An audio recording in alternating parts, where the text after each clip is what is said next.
in your view, do you think the issue of insecurity in Nigeria has been politicized?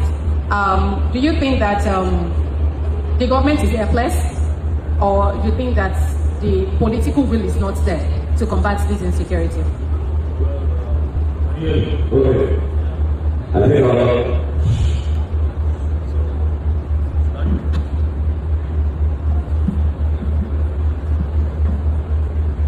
All right, good day, ladies and gentlemen.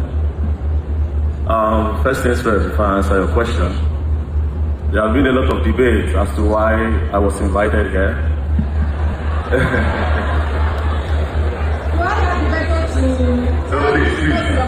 Please, I'll come to the question. Don't worry. You have 2 minutes. I will. You will use 1 minute. I promise. Hold on. You have many lawyers defending you against me. I'm part of you. You should be on my side.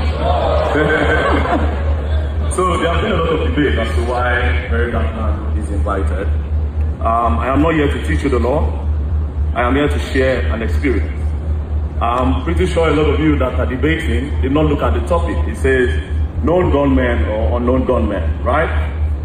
This is not a topic of if I name my lord, because a lot of your lords are being kidnapped. So this is not if I name, because your lords are being kidnapped. On the 26th of July, a judge was coming from Sokoto and he was kidnapped in Kebbi. And then they released him after 1 week. Do you understand? So if we don't discuss about this topic and if I don't share my experience, it will not be if I name my Lord. It will be you joining your personal Lord and Savior. So you just have to listen. You know? So I'll share my experience now. Thank you very much. So talking about Yelwata, I was the first respondent there. When the killing happened, our conventional media, like AIT, NTA, and the rest, they have become lazy and they have become really scared. So they don't really cover what happens, the result of this insecurity, or rather the result of these unknown known gunmen. So that is why people like us will go there. And like I said, that is why I'm here. First of all, I was the respondent for Yelwata. I was also the first respondent when they killed, that one is the military men that did it, when they killed some women in Lamurde. They shot them, they knelt down, they sprayed them the bullets. I went there. I was also the first respondent when, the police were there before I came, but I was like the first person of the media that came. The bomb blast that happened on Saturday, they detonated one at Monday Market in Boronu, Post Office Junction, and University of Maiduguri Teaching Hospital. I went there, I saw the people that were affected. Also, Angwa Rukuba in Jos, I also went there. Bokos, I also went there. I've seen people that have been affected by these unknown known gunmen. I've seen blood, I've seen people burnt alive. So you just need to listen. Do you understand? Now, what happened in Yelwata is straight, I'll be straightforward. It was the Fulanis that attacked the people in Yelwata. Why? It was a retaliation for the Yelwata people. I think they killed the Fulani boy and his cow, and these people came back. Now, the thing that has been happening in Jos over the years, thousands of people have lost their lives. Now, what has been happening is just simple. Farmers and herders have collected data, have investigated. If the cows don't move, people don't die. If the cows don't move, people don't die. The Fulani people, you and I, when we see ourselves, we say, how are you doing? How is your family? They say, hello, how is your cow? How are the goats? You see, they value these things because this is their way of life. This is culture. This is their source of livelihood. Now, Benue is called the food basket of the nation, meaning farming is their source of income. Now, your own source of income is eating my source of income. There will be a problem. Do you understand? So when they cross, these guys are like, you are eating my crops. I can't survive when I can't farm. So yeah, I have to kill your cows, so you stop. But the Fulani guys are like, no, the cows are my brothers, so I'll come back and kill. Now, look at this part. If you notice, you go around in Nigeria, you see cows passing on our roads, and you'll be wondering why so much cows are going around and passing. You know why? It is money laundering. It's the government. It's money laundering. Let me tell you how.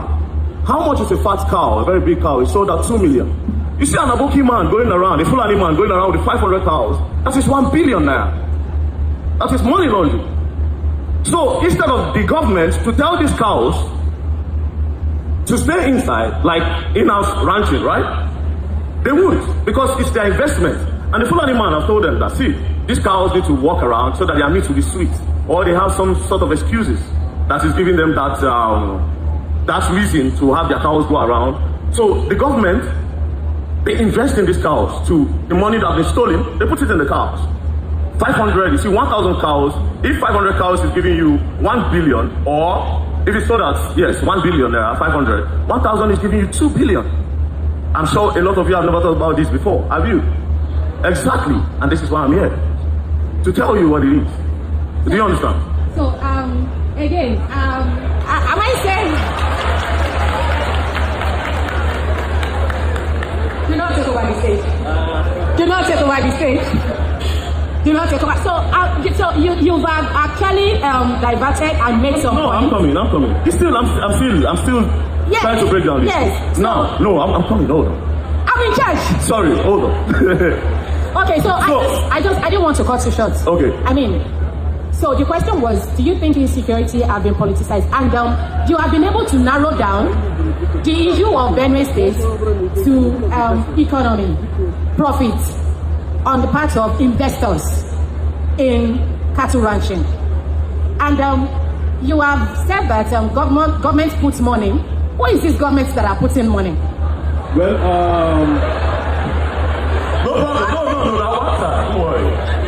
don't worry. You're on the same side. The government that a lot of these governors, see, okay, I will answer you with Wike. I'm not saying Wike puts money, but listen. We all know Wike is a very stubborn man. Wike doesn't care. But when they asked Wike about the cows, Wike said, I can't talk about it. He knows the people that have invested in it. So you can bring Wike and ask him why. He said... Wike is on this panel. Bring him, invite him. No.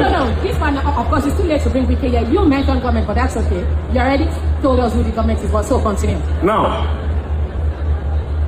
there are no unknown gunmen anywhere. They are the unknown gunmen. The military men are the unknown gunmen. The immigration, the customs, these guys are the unknown gunmen. Nobody else. See, surprisingly, we have a lot of checkpoints in Nigeria. A lot of checkpoints, police checkpoints. When you're traveling from Lagos, you're coming to Abuja, Lokoja axis, you have a lot of checkpoints there. But then again, a lot of kidnappings happen along that route. Do you know why? When you pass with your car, you meet a checkpoint. When you meet the checkpoint, the policeman say, wind down, you wind down, open your boot, you open your boot. Believe you me, everybody knows he's rich and knows he's poor, and everybody knows the people that belong in the middle class. So when they look at you, okay, when you pass, they make those calls and say, the red Corolla, somebody is there that can pay. Do you understand? It's not rocket science. It's not. It's not. Okay, so we are still coming back to you. You have a lot to say. I do have a lot to say. Yeah, we are still coming back to you. We are still coming back to you. Please hold your thoughts for a while so that, again, every other person will make their contribution. I mean, I'm going to take you on the several police checkpoints. No problem. Yeah, because if I take you up now, we are going to... No, just stop it. We are going to take over the... I mean, it's going to be a lot of discussion. So I'm still coming back to the police checkpoints and, again... So I'm going to be addressing you on the issue of protection of victims. I think in the 80s or 90s, it used to be armed robbery. And of course, people are with it. But now the trend is becoming kidnapping for ransom, bandits, cattle rustling. The first time I heard banditry, it felt like I was taken back to the medieval time. So we have crimes evolving, all right? We have things happening that are very strange. What do you think is the root of this insecurity? Because again, if we continue to have to say that, okay, we have insecurity there, if we don't nip it in the bud, to go to the very root. Leonard Suk was talking about poverty, the issue of welfare, that's pivotal to the widespread of insecurity. What do you think is actually the root of insecurity in Nigeria, particularly the widespread?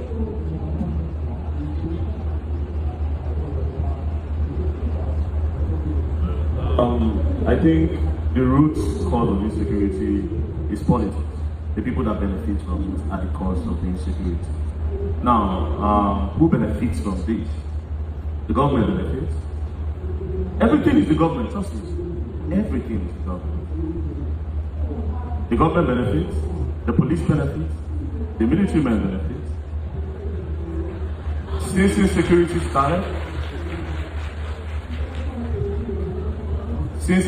started, generals get higher pay. So are you saying that citizens don't benefit?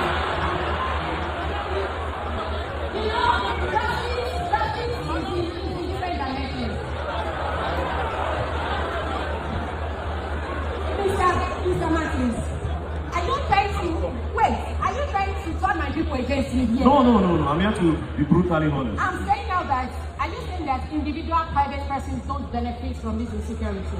Because you mentioned government. So here's the thing, yeah? The people are the sacrificial lamb. They don't benefit nothing.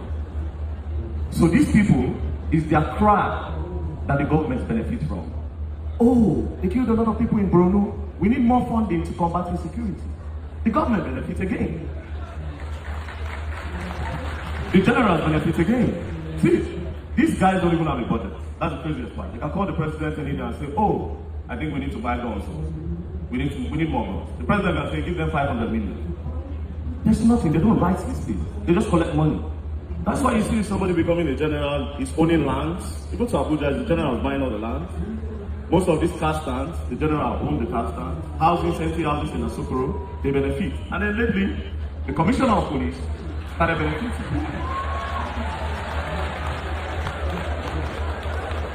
Like I said, everything is the government. The customs will seize contraband goods, rights. But you don't know how guns are entering Nigeria. Come on. So the people never benefit. Everything, I'm telling you, everything is the police, is the military, is the custom, the immigration. Everything is the government. Oh! Thank you. Again, you may be justifying your presence in this panel, maybe with the way you are getting a lot of approval from people. Oh yes. All right, that's okay. I didn't. So, they need to make provisions for citizens, Nigerians, to protect themselves. Make it easy for us to get guns. Because right now, they are understaffed. They can't really protect everybody. I mean, how many are they? The police, the military, they are not even up to 1 million. Protecting over 200 million people. It's not even up to 10%. No. About 500,000 police, 250,000 military personnel, you can't really protect the people. So we can't do without them. However, they need more people. And again, even these numbers that they have on ground, they don't even really take care of them. Do you understand? These numbers that they have on ground, there's no welfare for them. So they turn on us. Do you understand? So instead of really protecting us, they turn on us. So they give information to the bandits, like I said. They pass this information. They even rent their guns to them sometimes. Listen, you are paying me 150K a month, or let's say 250,000 naira a month. Let's say you are paying a policeman 250. Let's just say even if it's not up to, you're paying him 250K. He's holding a gun, standing in one bush. Then the kidnappers, just one move, 20 million. Bro, take my gun, give me return. Do you understand? So they turn on us because there's no welfare for them. We can't do without them, but until you start taking care of them properly, they will keep on turning on us. Alright, so I think for the first time in this discourse, you showed a bit of empathy towards security leaders. Yes. So I'm going to be asking you this question. This is the final question before we open the house. We open up the discussion to the house. Do you think that improving the welfare of security agents could have a ripple effect in combating insecurity in Nigeria, sir? Absolutely not. Increasing the welfare of not only the police, but all the security agencies will motivate us and prompt us to work harder. But even the one that government is giving, there should be proper accountability. We don't want a situation where our procurement will be included in the mystery. Our welfare insurance will not get down to us.